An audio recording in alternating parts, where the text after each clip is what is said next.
Good morning, live from Photonics West on a Wednesday. I'm here with Lisa Belodoff, and we are talking optics. Hi, Lisa. How are you? I am loving life. I am sorry it's not 4 degrees here, I but know we're suffering through the 55-degree heat. How are we ever going to last? yeah. All right. So I have a question for you. What got you excited to get into the optics industry? Oh my gosh. Well, what it was cool is I didn't even realize I was in the optics industry. So when I got out of college, I was working at a place called Cable Express. And we did some of the old cabling and interconnects and what became, really fiber optics and data center networking hardware technology. Photonics. Yes. Optics. I worked in medical device.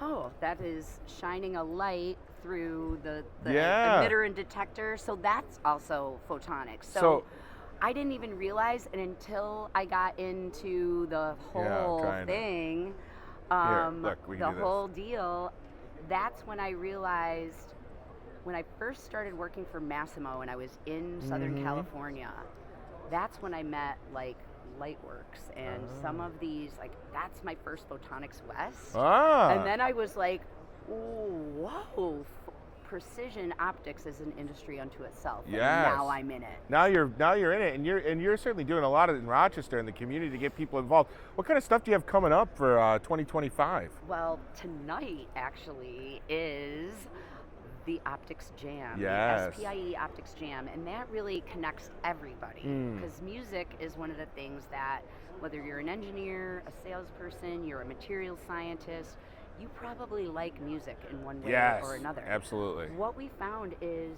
there are so many physicists and business owners and all of it who are also musicians that work here. So, as you see, Laser Shark and SPIE, we are trying to make humans work in this industry, and AI is never going to replace us all. No. We're going to work with it. We will harness it. We will harness it.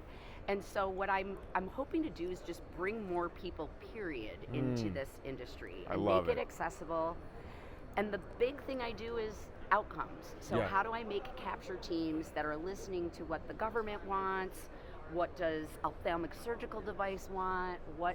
How are we the enabling technologies behind it all? That's awesome. Now, if you are one of those people that is interested in dipping a toe or jumping into the optics industry, what's your advice for getting started? Oh my gosh, just come out.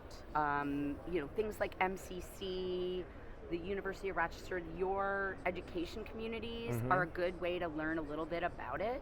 But really just coming to a show like this and just understanding that it is everywhere. If you like fast internet, you like photonics. That's right.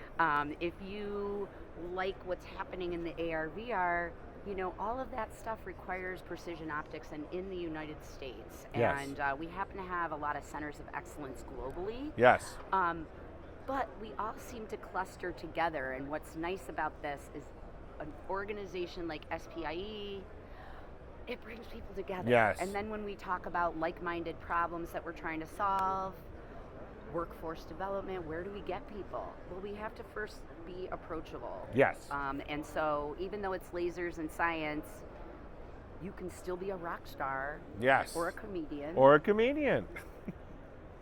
Or a yoga instructor. Or a yoga, or both. Or all of it. Comedic yoga. You could be and. Yes. Oh, and by the way, much like in yoga where you must find alignment. Yes. As is the optical alignment and the machines Yes. that can do it. It's So all anyway, connected. Thank you so much, Lisa. You have a great show. You too. All right. All Bye. right.